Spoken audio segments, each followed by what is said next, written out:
Are we doing Ghostacles? Yeah.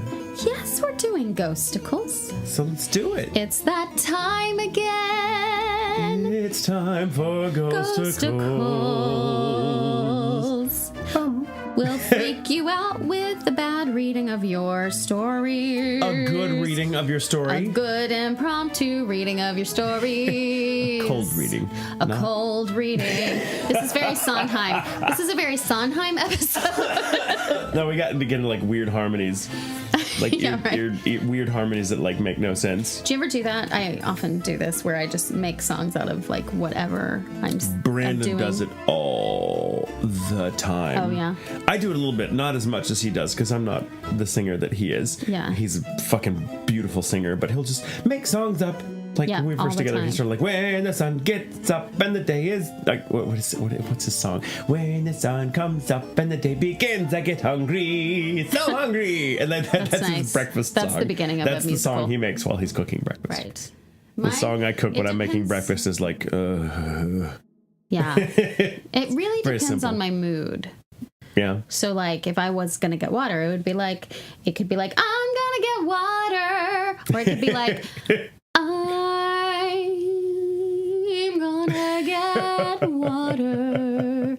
It just depends. I do like the patter song where everything is like, I'm gonna get water over here, and then I'm gonna get water, and then I'm gonna give it over here. Like it's that's a Sondheim. I have this friend Oscar, and Oscar did our Dia de los Muertos La Llorona story, and so we would do that when we were going out. It's like, are you ready for the club? I'm ready for the club. Let's go. We're gonna go to the club, and let's get to the club, and we're gonna drive and get. And it would just be. It's weird. In mine and Brandon's relationship, there's like certain tunes that are just improv, like they're just totally impromptu tunes that that have started in the early days of our relationship that we come back to again and again, and we develop them. Right. And so like we'll take that tune and like, let's put it to the reprisal. Let's set it to this now, and it's fucking weird. And we just do it all the time. We're a very musical couple. Yeah, Jack and I are too. We don't make up our own songs though. He doesn't do that as much as I do because I'm a living musical. But he does. We do think of the same songs pretty often. So if somebody says a word or 3 words in a row that remind of a song, then we'll both break out into it. Or if not normally musicals. Think more like pop music, pop, rock, metal, definitely metal, new wave, new age, alt. Yeah, any kind of, especially if it's from the 90s. One of us will start it, and the other one always finishes it. That's nice. I had my best friend for the longest time. We were roommates. She worked she's been a violist all her life and a teacher. So she's worked with a lot of orchestras and stuff. And so there's certain pieces she has played so many times in her life professionally. Like if it's Christmas, any classical musician that hates the Nutcracker. Oh, I'm sure. Because they've all played it 1,000 times. And like there's at least half a dozen times every fucking Christmas. Because, it's good money, whatever. But they all have, there's this culture, this sort of subculture of professional classical musicians who have put dirty lyrics to some of your favorite classical themes, such as the New World Symphony. The last movement is from Dvorak is dun dun dun dun dun dun dun dun dun dun dun, and the unofficial lyrics to that are I want to masturbate, please leave me alone. That's nice. So now you can. Good luck hearing that. Yeah. Now. Or the also, Nutcracker Suite. Masturbating without that song in your head. It's Ghostacles time! It's Ghostacles! It's Ghostacles time! It's Ghostacles time! It's hello ghosty, to... mosty, Ghostacles time! A hail and hearty hello to all of our listeners. That's right. Dead and living. That's right. We have a lot of dead listeners. Apparently. Not living any longer. I don't want to say dead. I feel like that's disrespectful in some way. Is that pejorative? I don't want to be pejorative. They're so dead. They're so past tense. That's not fair. They're not. They're every bit as alive as we are. That's right. Well, maybe not every bit. They're just not trapped into a physical being. And I think that's wonderful for them. They're free. I love that. I mean, maybe. I don't know how it works. I wish there was a way they could review. Are you tied to some sort of... I'm reading a book right now called The Clockmaker's Daughter, and there's a ghost in it. She describes being stuck like an anchor. She can only go a certain distance away, and feels like she's being pulled back. That would suck. And like in the others, right? That kind of thing. But anyway. But it's not so different than being alive when you think about it. No, it's definitely different. Most people feel I think most people feel really anchored to a certain spot, and they feel they can leave, but they don't feel fully themselves the further away they get from home base. Like maybe their anxiety sets in or something like that. I mean, they may not physically be drawn back, but psychologically they're definitely homesick. Or maybe they feel more themselves the further away they get. True. Man, that may be a thing too. So people with wanderlust. What I'm saying is nothing we say has meaning. Or everything does, which is the same thing. Right before we started this, I saw a message from, if you remember on our last Ghostacles, you read a story from Rachel about her helpful ghost, and I was like... And you gave it a name. I did. Mallory? I think you said Mallory. Mallory, that's right. Yeah, Mallory, because I was thinking, Mallory, like the author of the death of... Le Mort the author? Sure. Author. The death of the author? Mallory, yes. So... And I was just trying to say it should help find something, and that way we'll know it's listening. Well, so we got a message from Rachel's sister. And so she's the one whose wedding ring went flying off her finger. Right, because the ghost, Mallory, as we call her, was like, you can do better. Yeah. No, that was a different one. Oh. I thought it was the same ghost. I think it was the same ghost. It was two different stories. Two different stories of the same ghost. Right, but I don't know. Commenting on someone else's relationship. We're going to have to look at it again. We've had a couple of drinks. So... She sent us a message that said, actually, Mallory recently helped. My son lost his coin purse. We searched for nearly 2 weeks, found nothing. It suddenly turned up last night after Wes asked the ghost for help in finding it, which is the night that the podcast came out, that the episode came out. Ooh. Yeah. So we're helping ghosts help people, and thank you, Mallory, for that. You're an amazing spirit. You're wonderful. If you could just go online and give us a review. I know. If you could just subscribe. Great. Can you subscribe? Can also, ghosts do that? If you could find a way to see if that name is right, are you okay with Mallory as a name? It's a beautiful name. It certainly sounds like it suits you. I felt like it was an M name, and Mallory just popped in my head. Right. You have a talent for this. Shall we begin? Begin. I know that's not even beginning yet. That was just a FYI. That was awesome. You get to start this week, don't you? Yes, all and right. I have a story from Kylie. We're singing. I met actually. I believe. Yes, I met Kylie, and I told Kylie, I'm like, you've got some really great stories. You really need to send them in. And so she did. I have another one. I have one coming up from somebody that you met. Let me look. I have one coming up from somebody that you met at a convention. Oh, maybe maybe this isn't the person I'm talking about then. Never mind. I didn't meet this person. Sorry, Kylie. We may have met you. I'm sorry, Kylie. I want to meet you if I haven't met you already. But Kylie says, hello, my name is Kylie. Hi, Kylie. So I feel like I know her. And I work at a trauma hospital. Oh. I work in the sterile processing department, and we sometimes have some weird things go on. I mainly think you fucking do. No shit. I mainly think it's because we are right next to room 10, our trauma room. Within the first 2 weeks, I experienced activity. I was stepping away from the wrapping table, like they wrap presents? You'll have to explain that. Bodies, I was stepping away from the wrapping table. Oh, I bet that's where they after. Oh, they dress the wounds. Yeah, that's when they wrap the wound. Go ahead. They wrap the wombs. They wrap the wounds and dress the wounds. Oh, God, that tequila at lunch. Y'all, we had tequila at lunch. Within my first 2 weeks, I experienced activity. I was stepping away from the wrapping table to go do something else when I saw that all the sticker guns were swinging in tandem. It was a slow day, so the sterilizers weren't running, and everyone else was off doing other things around the department. Ooh. I love that they have sticker guns the same way like a grocery store has like a price gun. That's what I imagine it all being price guns. We're probably not far from the mark. We also have things fall off shelves, even though they're set far enough back that to keep that from happening. We have a ghost named Wyatt. Wyatt. I know somebody whose dad's name is Wyatt. He lives in Texas, though. So when he says Wyatt, it's a very Texas name he goes, to me. Wyatt. It's the longest Wyatt. He's great. He's such a great guy. Sounds like someone can't decide whether they're saying white or what. Wyatt. Wyatt. He will turn down the music on the radio if he doesn't like it. Same. Also, we have a bitch in white. A bitch in white. A bitch in white. That's a different show, guys. Different show. Also, we have a bitch in white that one of the nurses has seen. When he first saw her, he was walking around the OR and thought a patient had walked out of the PACU, aka recovery, while the nurse wasn't looking. So he followed her into the back hallway, where she disappeared. Ooh. We have regular activity in room 6, 10, and 12. Heart monitors will go off as if someone is attached to them, and there's the feeling of being watched while you're in there alone. That feeling is also prevalent in sterile processing. I honestly don't like being there by myself on the weekends. We also used to have a radio on decontamination that would turn on and off by itself, even when unplugged. It doesn't feel like a malevolent spirit, though. I just think it's a lonely soul who's trying to get our attention. Ooh. Thank you, Kylie. I bet there's all kinds of good stories there. Hospital stories. I like it. Me too. I'm ready. Right. What's yours? Go. This is from Ivan. Disclosure. This is the first time I've ever told this story, and it is also time I told this experience.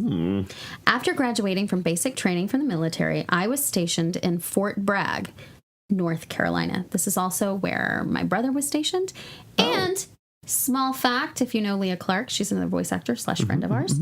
She was born there in Fort Bragg. Small world. Small world. Well, maybe not, because the base is the biggest in population and second biggest area-wise. It's pretty old with a haunted history that you will not hear in the media.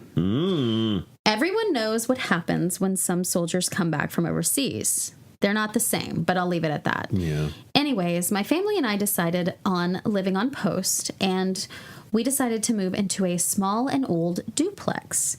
Everything was great until 4 months after we moved in. We started fighting a lot over the dumbest reasons. It got so bad that my wife almost left a couple of times, but thankfully she didn't. This was going on for a while until one day after a fight, she decided to cool down in our room. I was in the kitchen washing dishes when suddenly I felt a shiver going down my back. I could feel a drop in temperature and see my breath in front of me. Ooh. I thought maybe a window had been left open, but the only window nearby was closed. So I decided to check the thermostat. As I was walking over, the cold was suddenly gone. I didn't think much of it. I just figured I might be getting sick. Again, I went over to finish up the dishes when I felt a someone staring from behind. I quickly turned around, but there was nobody there. I could still feel someone looking at me, and the best way I can describe it was as if someone was staring right in front of me, but I was unable to see them. Trying to ignore the feeling, I went back to doing what I was doing, but it was still bothering me. I finished washing the dishes, and just as I was about to put one away, I saw someone crouching down behind the counter. Ooh. I couldn't make out much of her. Well, I think it was a her, because the only thing I was able to see was a pale white forehead and silky, dark, long hair trying to hide. Immediately, I think of The Grudge. You and your teens. Yeah. You think of you and your teens, and I think of The Grudge. I don't know what that means. That's fair. For a second, I thought it was my daughter, so I yelled at my wife to see if my daughter was with her in the room. She said yes. And in that second, I grabbed a knife, thinking someone had broken in. I looked everywhere, but I didn't see anyone. Again, the feeling of being stared at was happening, and my blood went to my feet. Out of instinct, I ran to the room and locked the door. My wife asked what was wrong. I was pale white and scared out of my mind. I didn't tell her what happened. I didn't want to scare her. No shit, man. A year later, my son was born. We brought him home from the hospital and welcomed him home. Within the first week, things started happening again. The first night that my son was sleeping in his room, we started to hear him cry. It was my wife's turn to check up on him. When she came back, she was confused because we could hear my son crying on the monitor, but he was sound asleep in his room. After a few minutes. Oh, God. Fucking baby monitors, man. Man, just don't get them. No, I mean, it's not worth it. Just go check on your kid. Don't get the ghosts like, involved. Have them in the room with you. It's fine. Shit. Okay. Oh, my fucking God. After a few minutes, we started to hear a male's voice coming through the monitor. No. We couldn't make out what it was saying, but it sounded like he was mad at something. Oh, God. My wife didn't know what was going on. I, on the other hand, was shitting bricks. Calmly, I told her that the monitor was defective and we brought our son into our bedroom. I turned off the monitor and went to bed, but obviously didn't go to sleep that night. We were the only ones with a newborn around the block. None of the neighbors had babies, and the kids in the neighborhood were all at least 10. That continued. To be fair, maybe the monitors were picking up InfoWars. There's a lot of crying and babies and so angry people on that show. Back when it was still on. Oof. Thank God for small favors. That was a cheap shot. That was a cheap shot. Well, they make it easy. And almost as scary as it could. That continued to happen every day until we moved. Every day? I always wondered what could have happened at that house, especially considering it was on a military base. Oh. That makes me think of my mom's haunted house story. Yeah. Oof. I know I've told it before, but it's the one with the basement. Yes. She felt something grab her foot and pull it out from under her. And it was a duplex on a military base in West Virginia. And when they went back and took a picture and showed me, I was like, who was there? And they were like, there was nobody living there still. And I was like, then who's inside the house? Because you could see someone pulling the curtain back and looking out the window. That was freaky. That was a good one, Ivan. That was real good, Ivan. You did a great job. So good. Oh, I'm fucking freaked out now. This one comes from Vladimir. Great name. Vladimir has written us before. Oh, yeah. Yes. Volodya. Yes, that's right. The nickname for Vladimir. He's a wild and crazy guy. That's all I can think right now.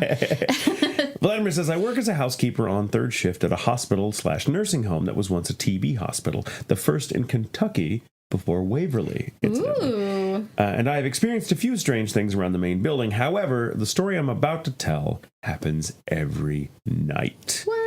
My first job is to clean the cafeteria.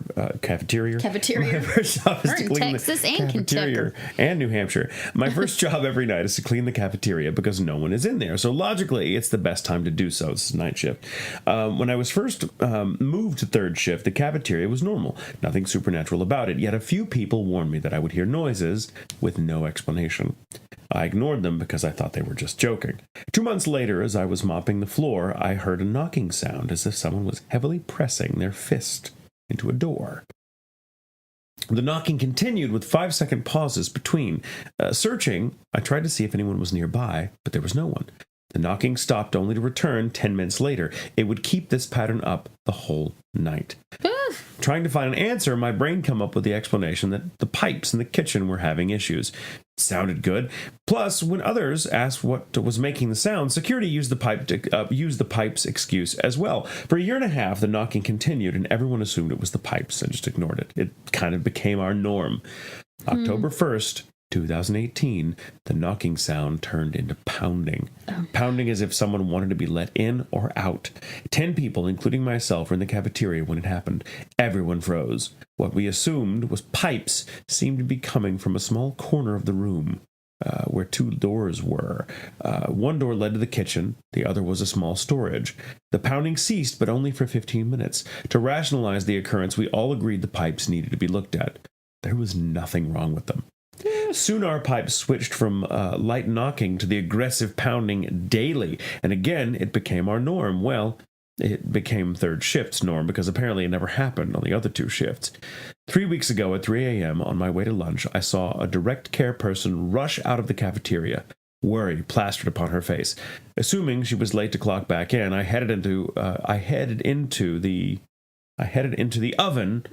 Excuse me. Assuming she was late to clock back in, I headed into the oven-like cafeteria. I turned my music on and began enjoying my break. 10 minutes later, the knocking started up. Following a rattling sound, Scanning the room, I noticed the door knob. Scanning the room, I'm starting to read these like the fucking voice, the little robot voices. Scanning the room, I noticed the door knob. Scanning the room, I noticed the doorknob to the storage shaking as if a crazed person was on the other side. Oh no! I remained rooted to my spot for a moment, shocked. I quickly became irritated and stood up. Approaching the door, I grabbed the knob and swung it open. No one was inside. The knocking ceased. I was staring into a room engulfed by darkness. I took a step into the room in order to grab the door. Locking it from the other side, I closed it and returned to my seat, trying to convince myself my mind had just played a trick on me. However, I came to a halt when I walked into a cold spot directly in front of my chair. Yikes. Ooh, yikes indeed. Man, and I just, like, it's crazy, too, that everybody just kind of explains it. Like, they just... But it's validated that everyone hears it, too. And it's like, yeah, it's probably pipes. I don't know. It's Venus. It's swamp gas. It's, you know... St. Elmo's fire. Yikes. Oof. Okay. Thank you, Vladimir. So, this next one is from It's a Secret. Because they must... keep their identity protected. Oh. This is the person you met. This is the person I met. Okay. In undisclosed I'm very city. glad this person told me these stories and took my advice to write in. Yeah, but you haven't read them yet, have you? I haven't. I know they gave me a kind of rundown of what they were planning to write in. All right. Well, here we go. Are you ready? So ready. For the past several years, I've worked the night shift at a mental health hospital. Despite basically everyone telling me how creepy they find the unit at night, I personally never minded. I've always liked the quiet and stillness. As with any 100-plus-year-old mental health hospitals, there are ghost stories the staff tells each other. But what creeps me out the most is the fact of what I saw had no story for it. One warm summer day, I'd arrived for my shift like normal and was sitting down talking to my coworkers. We'd run through our standard shift change items and were just talking and joking about whatever. I was sitting opposite them and just happened to look off towards the doorway I'd come through when I saw it. A white human-looking figure appeared to be walking from the doorway towards the windows across the room. Well, I say walking, but this figure had no legs or lower body for that matter. Oh. Just the upper torso. No. Though there were no defining features, something just screamed male to me, so I've referred to the figure as him. He made it to a nearby pillar but vanished after walking behind it. I immediately stopped laughing and can only imagine the horrified face I made as one of my coworkers whipped around in the direction of the doorway. "What did you see? What did you see?" she questioned in a panic.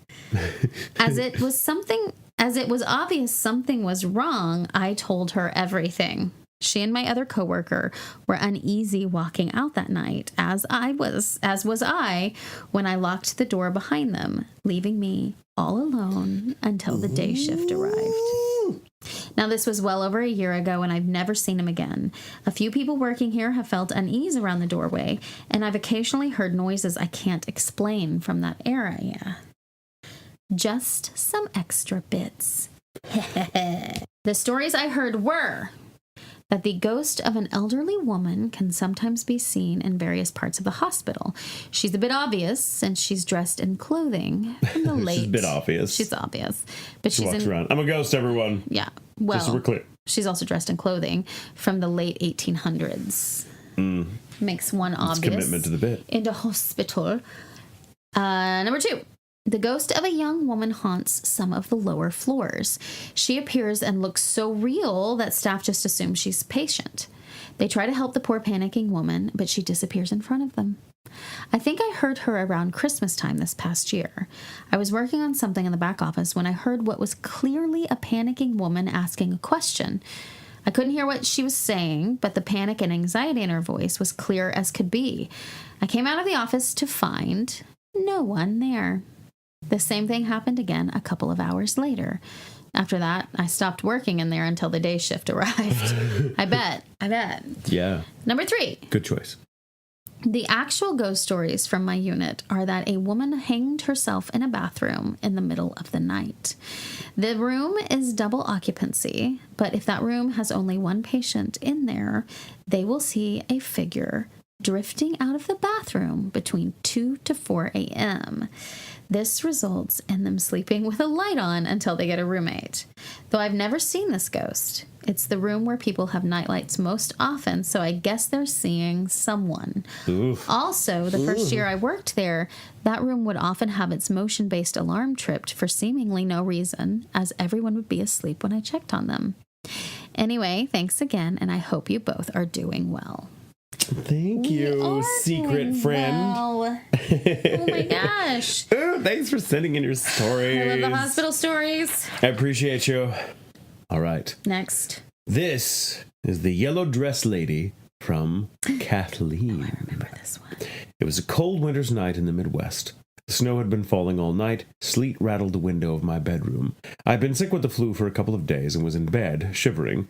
It was the middle of the night when my closet door opened. The door used to swing open at odd times. Our landlord said it was level, so it wasn't shut tight. So if it wasn't shut tight, it would open. I made sure to close it until it clicked. This was an old house with heavy wooden doors and glass doorknobs. I watched the door slowly open. A form drifted out. A woman in a yellow gown from the Victorian era glided over to me. She gazed down at me and put a hand on my forehead. "You're burning up," she said. "Call your mother. Call for her now." "Mom!" I yelled. Her bedroom was next to mine. "Mom!" She came running in. "What is it? What's wrong?" The lady in yellow stood off to one side, watching. Mom didn't see her. "My head hurts. The lady in the yellow dress said to tell you." I pointed to her, still standing near us. "What lady?" Mom looked right at her, but still couldn't see.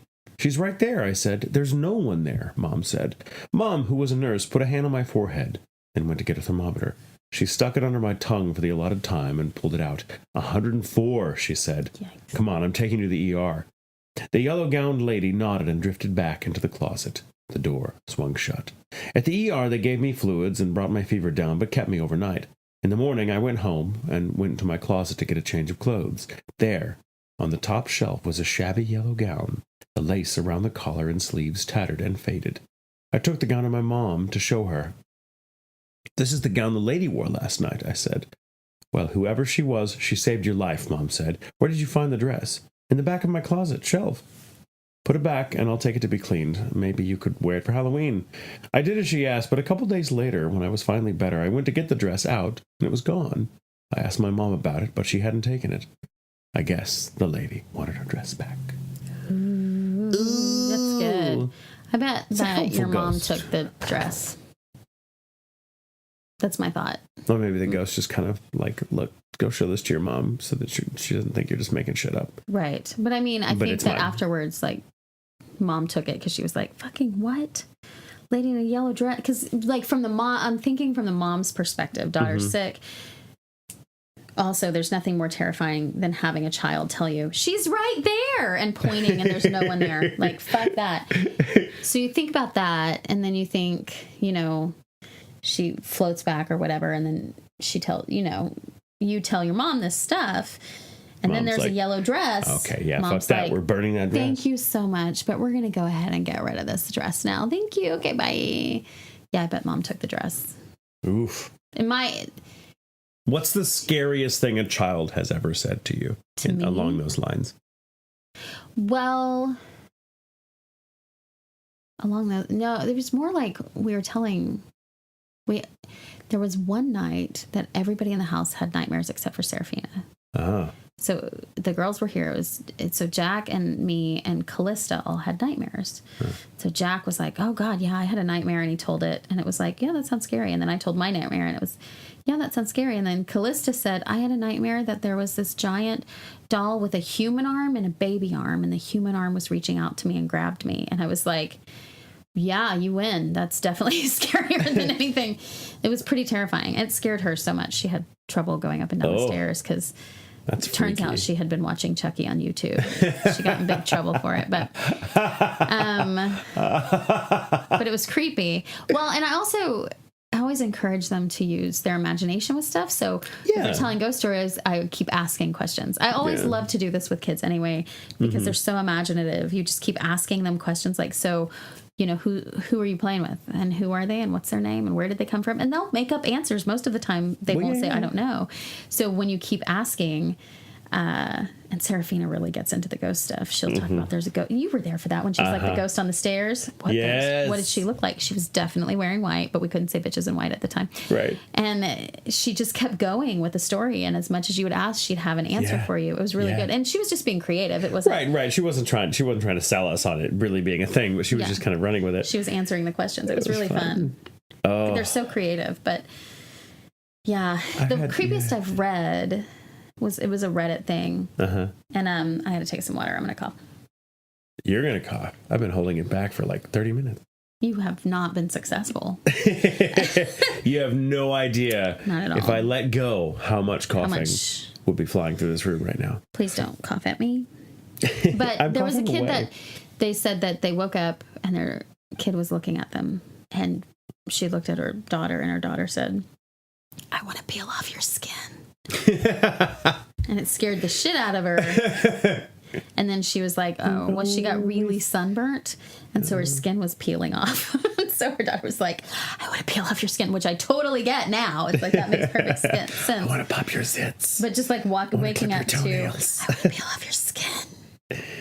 No. Yeah. What about you? Do you have any? I do. I don't want to tell it. It's really, really, really dark. You can't ask the question. I had a godson for a number of years who had a series of really, really bad nightmares that he wouldn't go into detail about. He was about, I guess he's probably 8 or 9 at the time. We were on a road trip, all of us. And he kept having nightmares everywhere we stopped. There were 3 kids and 4 adults and in this group, and the kids were, he wasn't the youngest, he was the middle child, but the youngest wasn't able to talk yet. He was a baby. So he would tell us stories like every morning. He just wasn't himself, and on the trip, and he kept having like just the worst nightmares. And he just said the weirdest fucking thing to me, because I could just tell, like, we were in the car for the next leg of the journey one morning, and I could just tell he was not himself. He didn't want to eat breakfast from the hotel, and he was just kind of like, whatever, and he was just kind of staring off the window, and I was like, what's wrong? And he's like, nothing, I just had a really bad dream last night again. It was like the second night in a row. And I was like, well, what's the dream about? And he was like, it's just nothing. It's just nothing. He said those words. And I was like, that's weird. And he died young. Oh. He died young of cancer. He got leukemia when he was 12. Oh, and he lived till he was, I guess he died when he was about 14.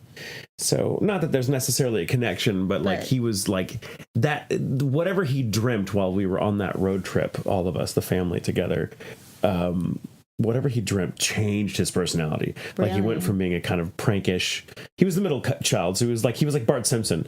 He was always trying to like get attention, and he was really smart, and he was really funny too. He was a little performer. And then that trip just changed him. Something about that trip and having dreams, he got darker. Really? For a kid. And that was weird to see, because he was like only 8 or 9 at the time. And I guess, your personality is very changeable when you're that age. But like it was remarkable. Whatever he dreamt while we were on the road. And we were going to the reservation where his mother had grown up. Oh, so there was kind of the trip had a spiritual purpose. And I don't know if there's any connection or not, but that's definitely the darkest thing I've ever had a kid. Well, and it's after the fact dark. Yeah. Yeah. Right, yeah. But just having him go, I dreamed that there was like nothing. I dreamed that I was just walking around and there was just nothing. Yikes. And I was like, oh, that's some heavy shit, kid. It kind of makes me think of the story. It was with my grandmother when she was young. And so lived in Oklahoma, Sooners, literally. Literally. Literally. Sorry about that, everybody. But she had that bone disease where your bones would get really, really hard, and then eventually all of your cells would kind of turn into really hard, like calcified bones. Oh, that's a thing? It's a thing. Yeah, it's really bad. And I'd never heard of it. There was this cure or something they were touting. Of course, this was in the early 1900s, so like, hey, 1920s, 1930s, right? Here, drink this whale piss. Yeah, and so they were like, there's this place you can go, and they will cure her. Ugh. And so at a very young age, probably 4 or 5, she was taken to Texas, and then her family had to go back home. And so she was just left alone. And she would say that when she was first there, her grandfather had stayed with her, though. And he would tell her every night everything was going to be okay. And she was going to make it. Right. And obviously she did, because I'm here.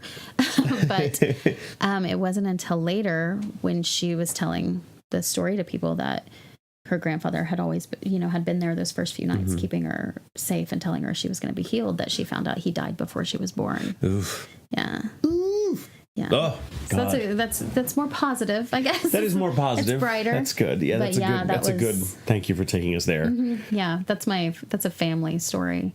That it was always what she did. What my youngest nephew, has an uncanny knack for just like asking questions that my opinion that imply that he's like heard you say something that he couldn't have heard you say. Mm-hmm. Like for Thanksgiving, we showed up at the house where my brother entertains everyone for Thanksgiving, and we showed up, and I forget what it was. Oh yeah, like I had meant to get Genji's portable carrier from you, because we keep that over here since you watch Genji so much when we were out of town. And it has its own space, and so it has its own little space. So we just kept it over here. But the kennel we have for him at home is it's portable, but it's bulkier. It's giant. It's heavier, so it's not as easy to get around. And we had to take that one with us instead of the portable carrier this year, Thanksgiving. And we didn't really say anything. We just kind of we showed up, and then my nephew was like, "Oh, that's right. Yeah, you couldn't bring the other carrier because you left it over at your friend's house." And I was like, "What the fuck are you talking? What?" Yeah. You know how I feel about that. Yeah, I know. I think you're right. This is also the kid that always knows it's me. If he hears me on anything, any commercial, he'll know. Even if it's my brother insists that they've been in the car, and he'll say, "Oh, Uncle Michael's about to be on," and then a commercial will come on and it's me. So good. And I'm like, "Fuck, kid, can you tell me what lotto number should I play?" No, right? Uncle Michael, you should play these lotto numbers. Uncle Michael. He kind of likes to call me Uncle Michael. Michael. If you guys have any used to be Uncle creepy Asshole, stuff that kids say to you, or cool stuff that kids have said, or whatever, or anything. Tell me what lotto numbers to play. Yeah, if you guys want to send us lotto numbers to play, any of that, we'll take it. Mallory, if you want to chime in. Mallory, absolutely. Thank you for helping. Thank you. Rachel's very nephew. Nice of you. Very sweet. We appreciate you, and so does I forget his name. I wasn't looking at it. Hold on. And so does. Ivan? Was it Ivan? No. Ivan was in. Never mind. I'm so mixed up right now. There's those margaritas, you guys. Mambo 5s. Mambo taxis? Mambo taxis. Mambo number 5 is the dance from the 90s. Let's see. Wes. Thank you for helping Wes. I should have remembered that. Anyway, okay. Thank you guys for listening. Yes, and remember, it's okay to sleep with the lights on.